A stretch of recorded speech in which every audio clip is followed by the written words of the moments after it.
তিনি फार्सालाव बुबाग्राखर आगुलनि शेखला रोंस्रोंनि बवनो TSU ni bwkhakti kaisa nangkukmani koktoma banda khlaijaka koktoma bwskango TSU di Central Tangpang Sujit Tripura hasteni rung tangbedigo tab Tripura sarok je ke manthai soktobe sebrajagui tongo tongkesab khlai tong abono tui BJP tei IPF tei bayamni habangno kok sirjaka কারণে TSU কেন্দ্রীয় কমিটির পক্ষ থেকে আপনাদের সবাইকে এই সাংবাদিক সম্মেলনে মিলিত হওয়ার জন্য আহ্বান জানিয়েছিলাম।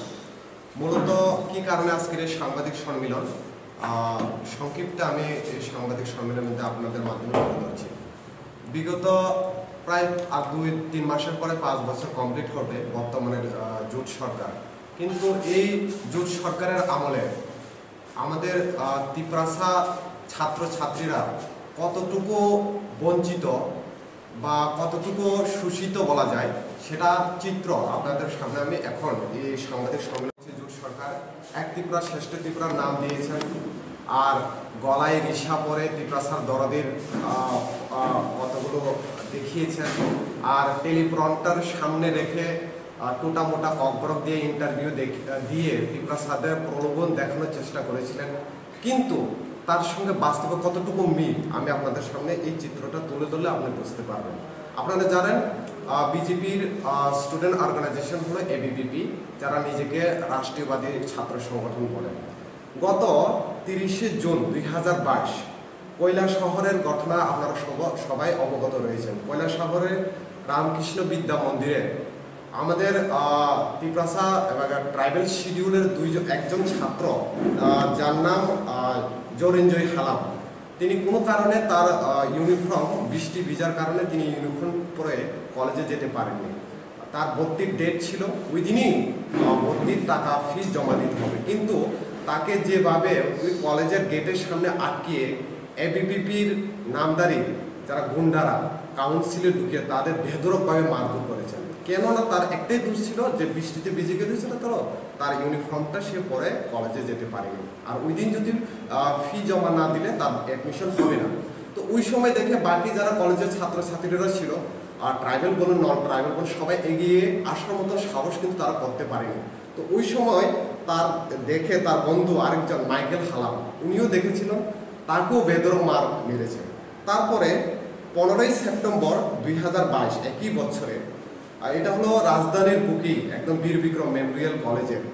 এখানে জানি আমরা বিগত দিনে কাউন্সিলে SFI TSU যখন পরিচালিত কাউন্সিল ছিল, যে কোনো সংগঠন আমাদের সময়ে তাদের স্বাধীনভাবে তাদের সংগঠনকে বিস্তার করতে পারতো, তাদের আইডিওলজিক্যালি তাদের ছাত্রছাত্রীদের কাছে যেতে পারতো। কিন্তু 15ই সেপ্টেম্বর বীর বিক্রম মেমোরিয়াল কলেজে এমন একটা ঘটনা ঘটেছে। আমরা জানি ওইখানে যে একজন ছাত্র যার নাম পরেশ ত্রিপুরা, পরেশ ত্রিপুরা ওই অ্যাডমিশনকে কেন্দ্র করে পরেশ ত্রিপুরাকেও যেভাবে ABVPর ছাত্রছাত্রীরা বেধড়ক তাকে মারধর করেছেন, তিনি জিবি হসপিটালে পর্যন্ত অ্যাডমিট হতে হয়েছে। তো এটা হলো 15 সেপ্টেম্বর ঘটনা। আর সবচেয়ে যেটা মূল ঘটনা, সবচেয়ে লজ্জাজনক ঘটনা যেটা আমি অবশেষে বলবো, সেটা হলো 2রা নভেম্বর, আজকে হলো 4 তারিখ, গতকালকে গেছে কালকে 3 তারিখ, তার আগের দিন, যেটা অমরপুরের ঘটনা। আপনারা সবাই অবগতি রয়েছেন অমরপুরের ঘটনা। অমরপুরের ঘটনা কি হয়েছে? অমরপুরের যেখানে একটা কলেজ, যেখানে একটা ত্রিপ্রাসা বলুন, অন্য সম্প্রদায়ের বলুন, হিন্দু মুসলিম সবার একটা মিলন মেলার এই একটা শিক্ষা প্রতিষ্ঠান গঠিত হয়, কিন্তু ভেদাভেদ সৃষ্টি হবে এটা আমরা কিন্তু কোনোদিন কল্পনাই করিনি। এটা নিয়ে আমরা খুব উদ্বেগ প্রকাশ করছি আমরা TSUর সেন্ট্রাল কমিটি হইতে। অমরপুরের যে ঘটনা, সেখানে একাডেমি সেকশনে একজন রজনী ত্রিপুরা নামে একজন ক্লার্ক সেখানে চাকরিরত বা কর্মরত ছিলেন। তো রজনী ত্রিপুরা ক্লার্ককে ABVPর 2 জন তারা এখানে ডেপুটেশনের নামে একটা কাগজ জমা দিতে গিয়েছিলেন। ওই সময়ে ওই রজনী ত্রিপুরাকে বলল যে আমার এই কাগজটা আপনার একাডেমি সেকশনে জেরক্স করে দেন। কিন্তু উনি বললেন যে আপনার কাগজটা কিভাবে আমরা কলেজে জেরক্স করবো, আপনি বাইরের দোকান থেকে জেরক্স করে নিয়ে আসুন। কিন্তু না, যেহেতু তাদের সরকার রয়েছে, ক্ষমতা রয়েছে, প্রভাব খাটিয়ে তিনি বলছেন না, আমাদের কাগজটা আপনি এখানেই জেরক্স করতে হবে। এ নিয়ে তার মধ্যে বাকবিতণ্ডা চলে। তো রজনী ত্রিপুরা তিনি কি করেছেন, আরও 2 জন তার যে ছাত্র রয়েছেন তাদেরকে খবর দিয়েছেন, দেখো আমাকে তো এভাবে এখানে তালাবন্দি করে রেখেছে, এটা করে রেখেছে, যতক্ষণ আমি জেরক্স দেব না, আমাকে তালা থেকে মুক্ত করবে না। তো এই কথাটা শুনে ওই কলেজেরই 2জন ছাত্র আসতে চেয়েছিল রজনী ত্রিপুরার কি হয়েছে এটা দেখার জন্য। তো এবিভিপির যে 3জন ছিল টোটাল ওইখানে, তো 3জন তারা প্রথমে তালাবন্দি করে ওর ক্লার্ককে আটকে রাখে, তারপরে ওই ছাত্রকে গেটের ভিতরে প্রবেশ করতে দেয়নি।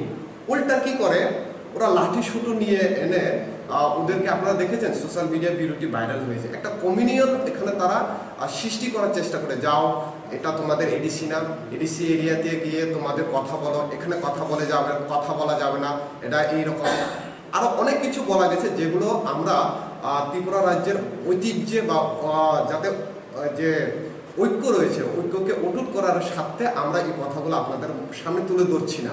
অনেকগুলো কথা রয়েছে যেগুলো ওইখানে বলেছে। এই বলার পরে কি হইল, স্বাভাবিক দুইটা কমিউনিটির ভিতরে একটা কমিউনিয়াল সৃষ্টি করার অনেক চেষ্টা করছিল।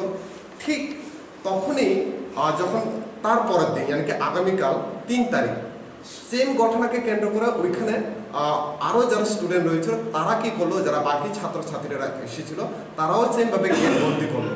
ঠিক ওই সময়েই যখন তালাবন্দি করলো, অমরপুরের মণ্ডলের কিছু নেতা ওইখানে গিয়ে কলেজে বিশৃঙ্খল করার চেষ্টা করেছিল। তারা চেষ্টা করেছিল যে কিভাবে ট্রাইবাল বাঙালি হিন্দু মুসলিমের মধ্যে একটা ভেদাভেদ লাগিয়ে দিয়ে কলেজকে উত্তপ্ত করে একটা সাম্প্রদায়িক সুরসুরি খেলে পলিটিক্যাল ফায়দা তারা এখান থেকে লুটার চেষ্টা করছিল। কিন্তু সেটার অমরপুর এই মহাবিদ্যালয়ের ছাত্রছাত্রীরা, যেহেতু ছাত্রছাত্রীরা আমাদের আগামী দিনের ভবিষ্যৎ, তারা এটাকে রুকিয়ে দিয়েছে। তার জন্য আমাদের টিএসইউ কেন্দ্রীয় কমিটির তরফ থেকে তাদেরকে অসংখ্য ধন্যবাদ জানায়। তারা ওই ভেদাভেদকে আরেকটু ফরওয়ার্ড স্টেপ করতে তারা দেয়নি।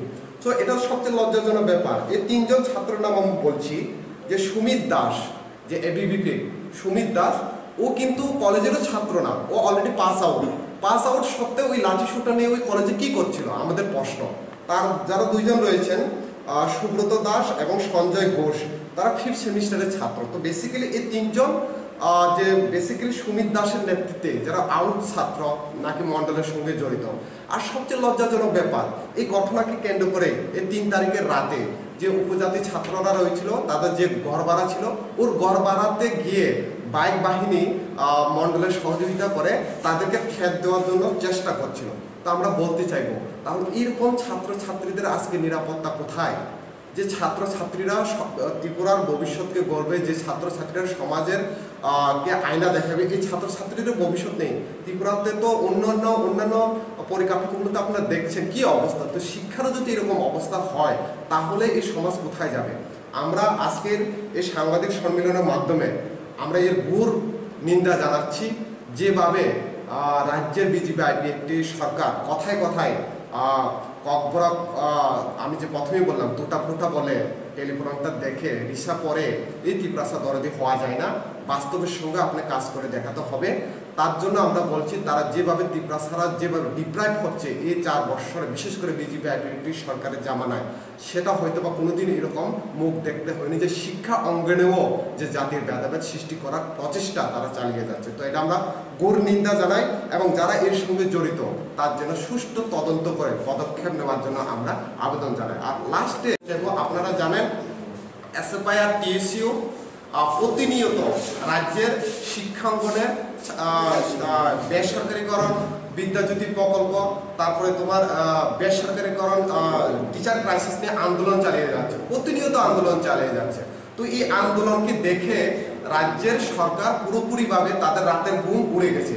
এই আন্দোলনকে দুর্বল করার জন্য, মূলত এই আন্দোলনকে দুর্বল করার জন্য তারা আজকে কোনো রকম পথ না পেয়ে এভাবে জাতি বিদ্বেষের সুশুরি করার চেষ্টা করছে, যেটা এবিভিপির দ্বারা এই অমরপুরের ঘটনা। এই অমরপুরের ঘটনা নয়, বাকি কলেজগুলোই ঘটনা। তো আমরা এটাই বলতে চাইবো আজকের এই সাংবাদিক সম্মেলনের মাধ্যমে, এই রাজ্যের সমস্ত অংশের জনগণ এগিয়ে আসুন, এটা খুব দরকার। কারণ শিক্ষা অঙ্গনে এরকম কোনোদিনও জাতি ভেদাভেদকে আমরা কোনোদিন গ্রহণ করব না। বিশেষ করে আমাদের ত্রিপুরা একটা ছোট্ট রাজ্য, যে রাজ্যের যে কোনো একটা প্রান্তে যে কোনো একটা দুর্ঘটনা ঘটে গেলে পুরো রাজ্যের এর প্রভাব পড়ে। তো আমাদের এই শিক্ষা অঙ্গন যাতে এই জাতির ভেদাভেদের সুরসুরি থেকে দূরে থাকে, এটাই আবেদন রাখবো। শুধুমাত্র ছাত্রছাত্রী না, সমস্ত বুদ্ধিজীবীর অংশের মানুষ এখানে এগিয়ে আসবেন, এই আশায় ব্যক্ত করে আজকের